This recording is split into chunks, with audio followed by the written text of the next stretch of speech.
नमस्कार दोस्तों, आपके अपने YouTube चैनल में आपका स्वागत है।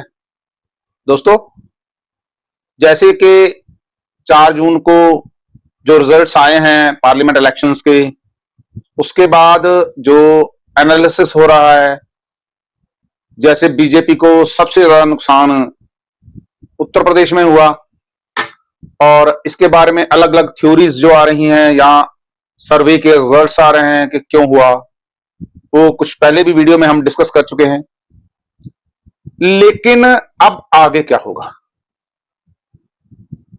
4 जून को रिजल्ट्स आए और उसमें मात्र 33 सीट जो है वो भारतीय जनता पार्टी और उनके अलायंस मिला के 35 सीट जो है वो जीत पाए। ये एक बहुत बड़ा सेटबैक था भारतीय जनता पार्टी के लिए। इसके लिए अलग अलग थ्योरीज कही जो सामने आ रही हैं। पहला तो यह है कि जितने भी वहां कैंडिडेट्स खड़े किए गए उनको सेंट्रल लीडरशिप ने खड़ा किया, यानी कि अमित शाह और नरेंद्र मोदी, उन्होंने ही फाइनल किया।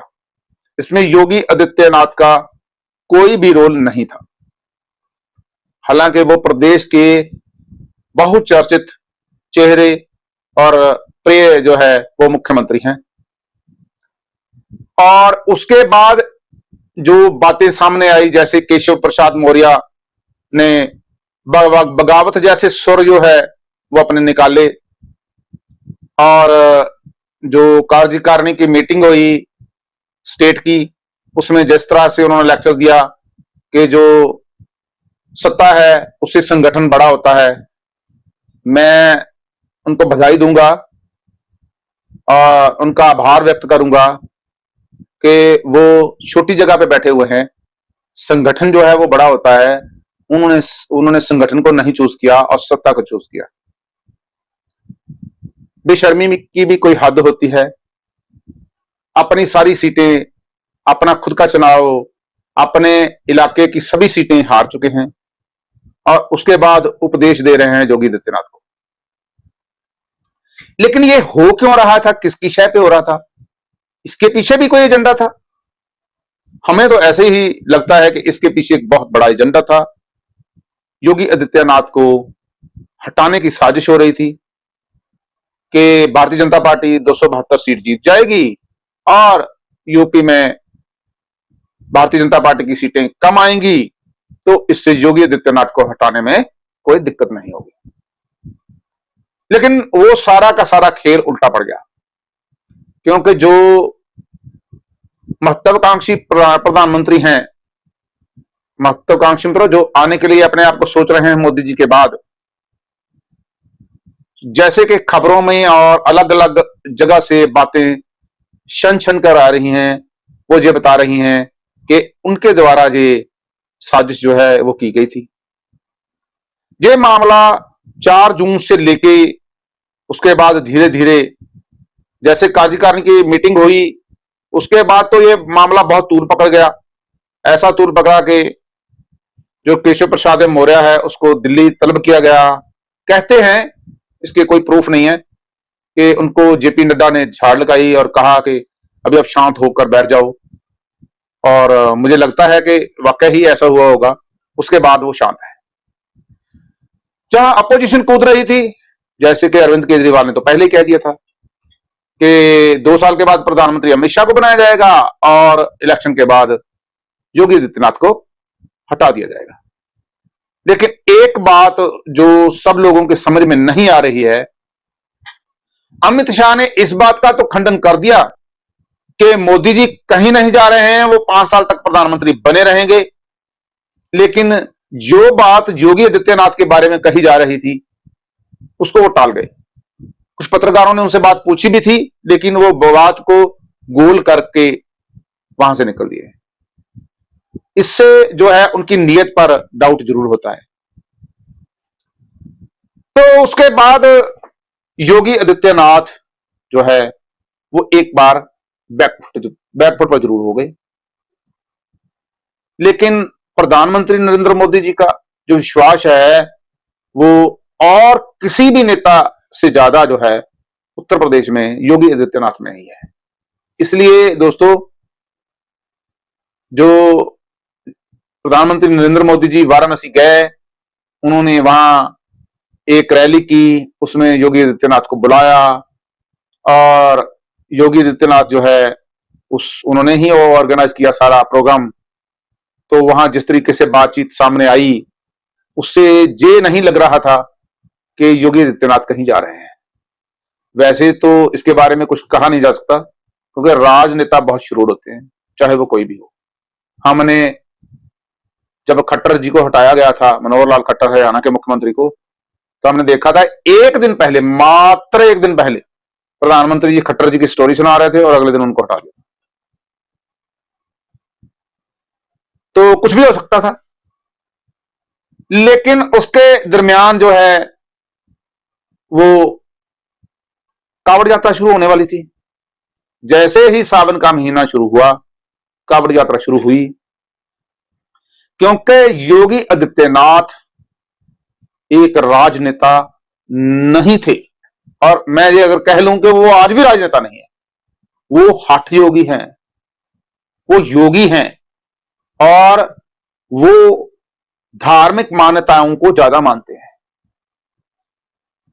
जैसे मुजफ्फरनगर के जो कमिश्नर थे, उन्होंने एक आदेश जारी किया कि सभी दुकानदार जो इस रूट पर जहां कावड़ यात्रा चलेगी वहां अपना नाम डिस्प्ले पे लगाएंगे। तो जो विपक्ष है वो एकदम से फुदकने लग गया, कूदने लग गया कि ये जो है हिंदू मुसलमान कर रही है भारतीय जनता पार्टी। और योगी आदित्यनाथ ने वही फार्मूला पूरी स्टेट में लागू कर दिया कि कोविड के जितने भी रूट हैं उन सभी पे ये ऑर्डर जो है वो जारी रहेगा। जहां कोई भी कोई भी बंदा जो खाने पीने का कोई भी सामान बेचेगा, वो उसको अपना नाम डिस्प्ले करना पड़ेगा।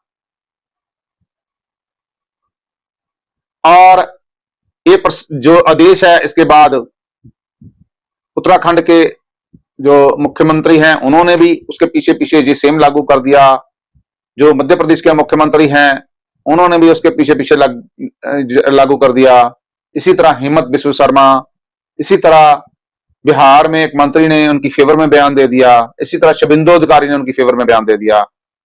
तो ये मामला एकदम से एजेंडा जो है वो सेट हो गया, नैरेटिव सेट हो गया और तूल पकड़ गया। बस फिर आपको पता ही है, जो मनु सिंघवी कोर्ट है, शायद आप समझ गए होंगे, जो सुप्रीम कोर्ट का अब तो लोग उसको कोठा भी कहने लग गए हैं, जिस तरीके से उनके फैसले आते हैं। लेकिन वहां एक वकील है, शायद वो सुप्रीम कोर्ट के जज से भी ज्यादा पावरफुल है आज की डेट में। मुझे तो लगता चीफ जस्टिस से भी ज्यादा पावरफुल है। क्या है उसके पास चीफ जस्टिस का? क्या कोई सीक्रेट ऐसी चीज उसके पास है जिसकी वजह से जो चीफ जस्टिस साहब हैं वो एकदम से उनकी बात मान लेते हैं? ये मामला लेकर वो सुप्रीम कोर्ट पहुंचे, क्योंकि जितने भी डिफॉल्टरों के मामले हैं वो अभिषेक मनु सिंघवी ने ठेका ले लिया है कि वही कोर्ट में लेकर जाएंगे।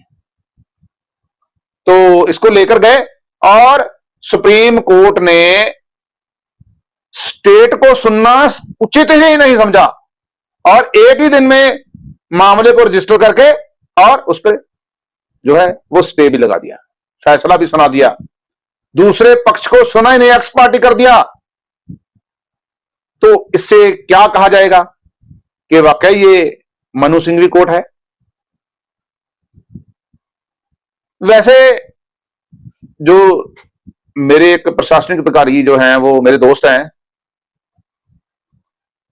उन्होंने बताया कि जो हम 9 से 5 की ड्यूटी जो सरकारी जो ऑफिसर्स है उसमें होती है, उसका कोई कानून नहीं है, क्योंकि सुप्रीम कोर्ट ने ये मांगा कि ऐसा कोई कानून है और ऐसी ऐसी भद्दी जो है वो एग्जांपल्स दी।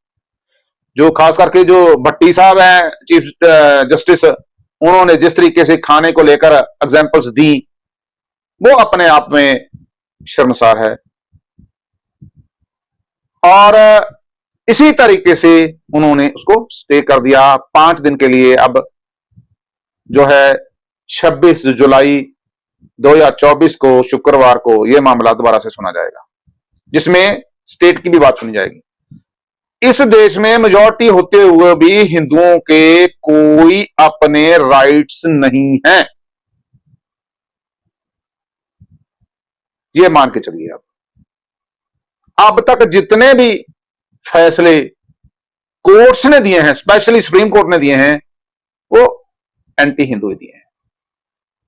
जो जे मामला सुप्रीम कोर्ट में पहुंचा, वैसे तो सेंट्रल गवर्नमेंट ने तुषार मेहता जो एडिशनल सॉलिसिटर जनरल हैं, उनकी ड्यूटी लगा रखी थी, पर वो और दूसरे किसी मामले में बिजी थे, इसलिए ये मामले पर स्टे लग गया। मैंने थोड़ी देर पहले आपको कहा था, ये योगी आदित्यनाथ जो है ये हठ योगी हैं, ये पीछे नहीं हटेंगे।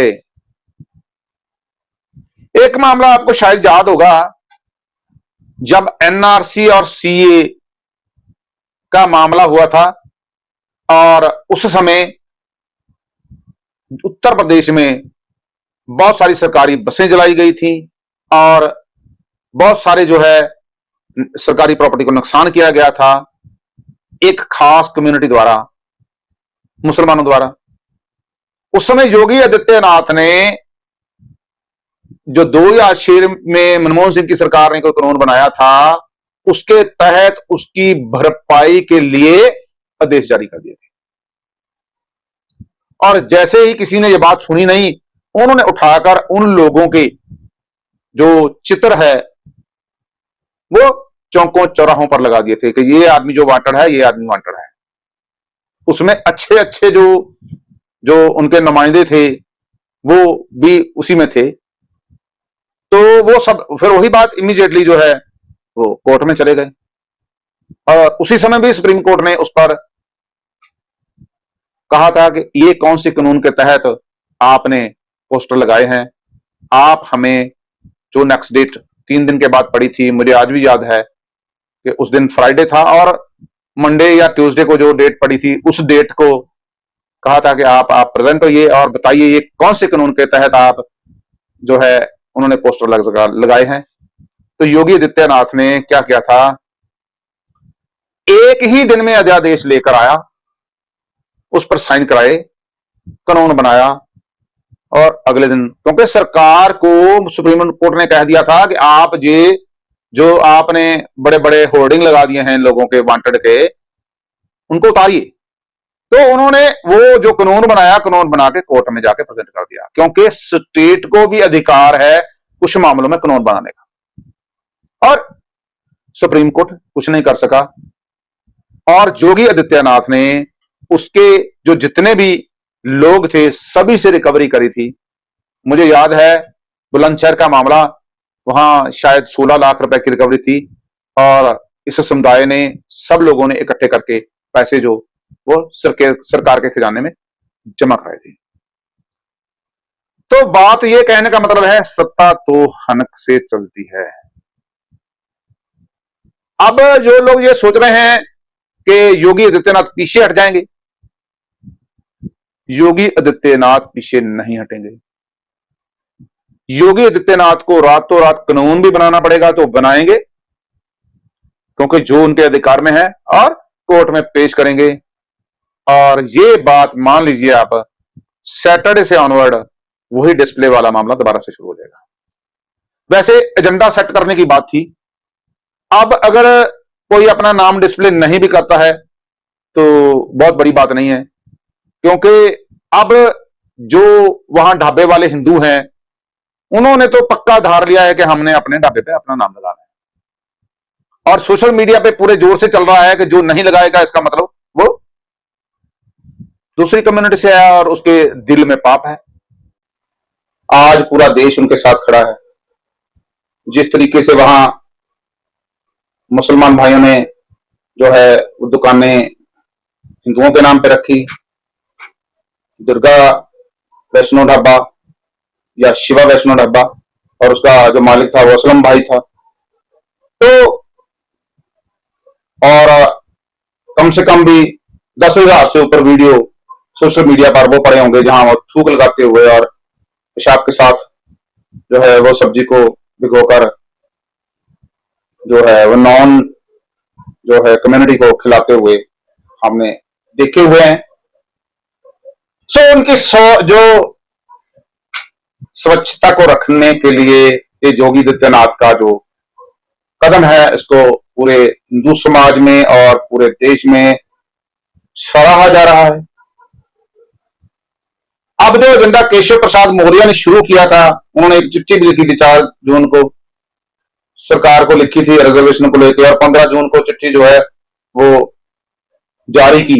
लिखी 4 जून की हुई थी, 15 जुलाई को जारी की, 45 दिन के बाद, 48 दिन के बाद। अब उनको पता चलने लग गया कि यहां कुछ होने वाला है। वैसे केशव प्रसाद मौर्य अपनी सारी सीटें हार चुके हैं, अपनी खुद की सीटें हार चुके हैं और अपने एरिया की सारी सीटें हार चुके हैं। सो इसमें दूसरे जो है नेगेटिव किरदार वो है ब्रजेश पाठक। वैसे मुझे लगता नहीं है वो कहीं दावेदार भी है मुख्यमंत्री पद के लिए। मुख्यमंत्री पद के लिए तो एक ही दावेदार है, वो है जो केशव प्रसाद मौर्य। सो अब कल क्या होगा, कल नहीं मैं आज ही कहूंगा, क्योंकि ये वीडियो जो है फ्राइडे को ही मॉर्निंग में चलेगा। और क्या होगा ये बात पक्की मान के चलिए कि योगी आदित्यनाथ इसका निपटारा जरूर करेंगे।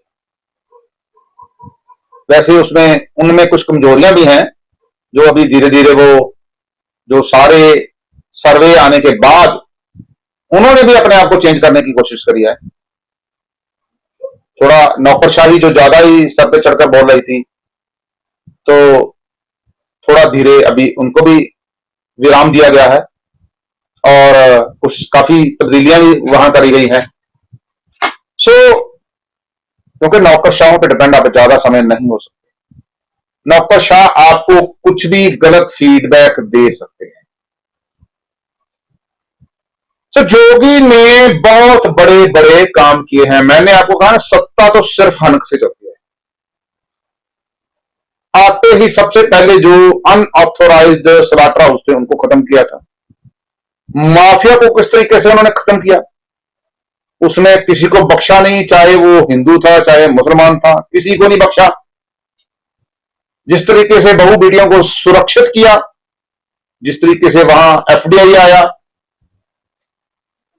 और योगी आदित्यनाथ के नाम से कैसे जो माफिया और कैसे जो सरगना है वो कांपते हैं, आपने देखा ही है।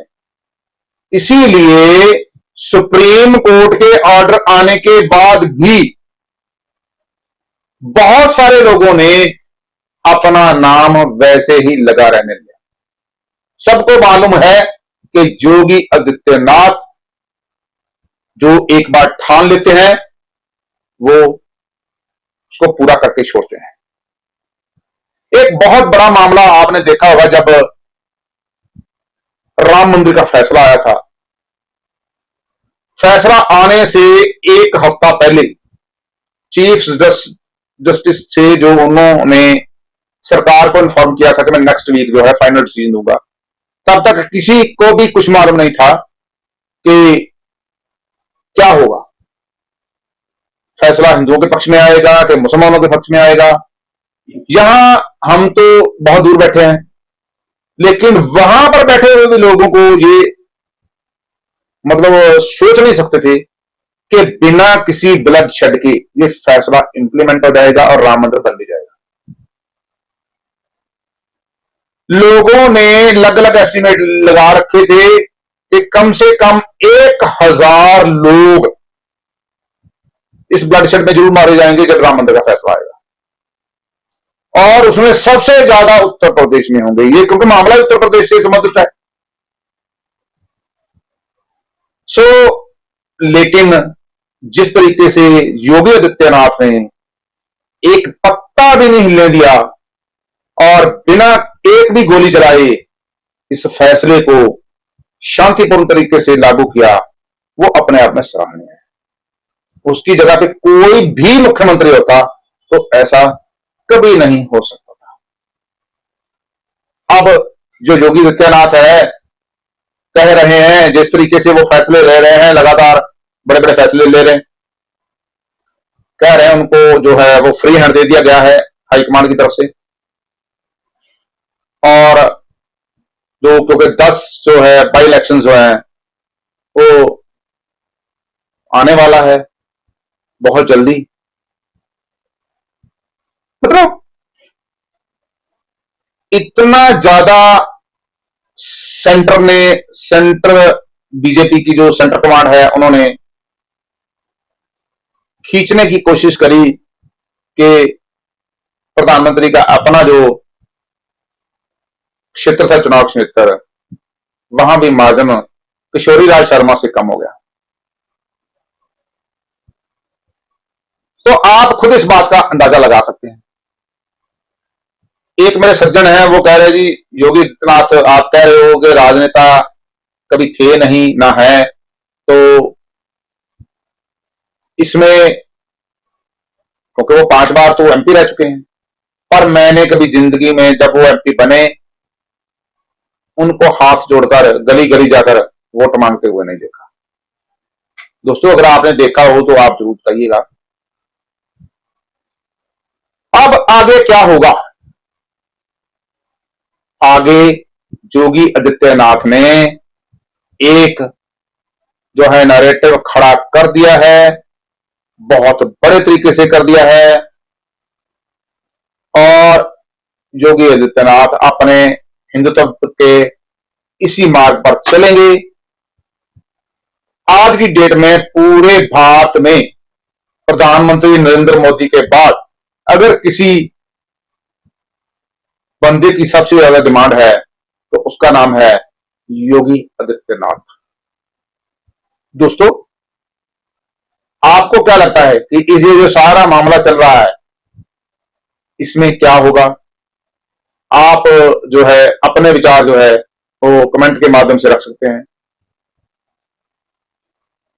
वैसे एक एग्जांपल मैं दूं, वैसे तो मनमोहन सिंह की कोई एग्जांपल देने लायक है नहीं,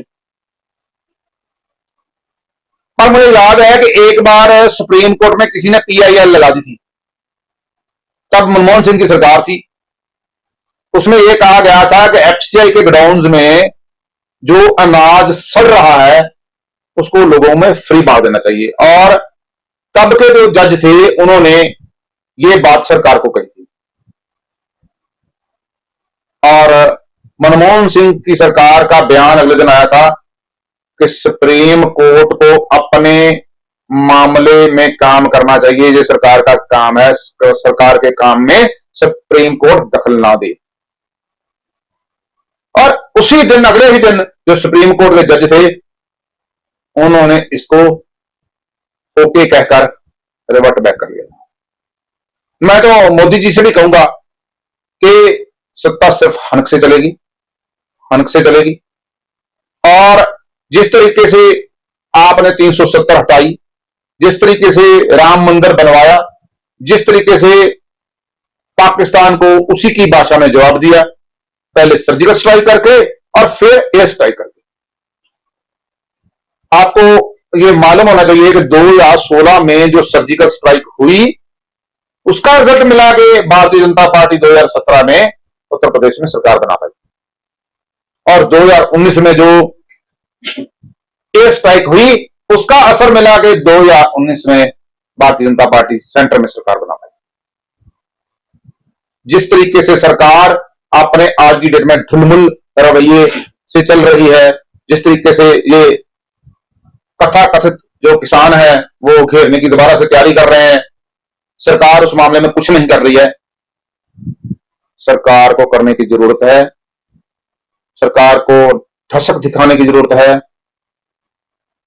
वैसे एक कहावत है कि जो राजा खुश होने पर पुरस्कार ना दे सके और नाराज होने पर दंड ना दे सके उसको राज गद्दी पर रहने का कोई अधिकार नहीं।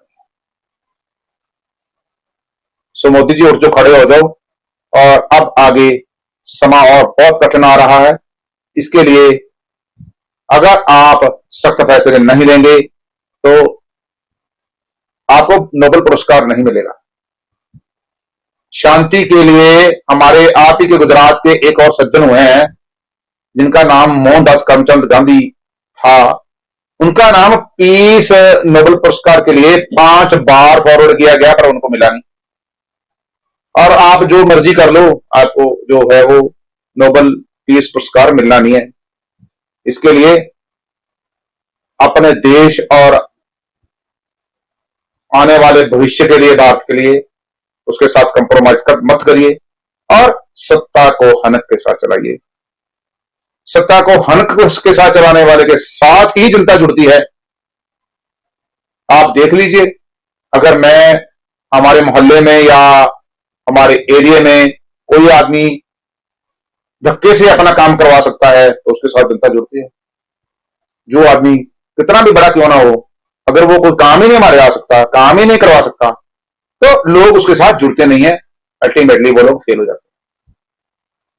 दोस्तों, आप इसके बारे में क्या सोचते हैं तो कमेंट सेक्शन में जरूर बताइए। बहुत जल्दी हम एक नए वीडियो के साथ हाजिर होंगे। तब तक के लिए जय हिंद, वंदे मातरम, भारत माता की जय और जय श्री राम।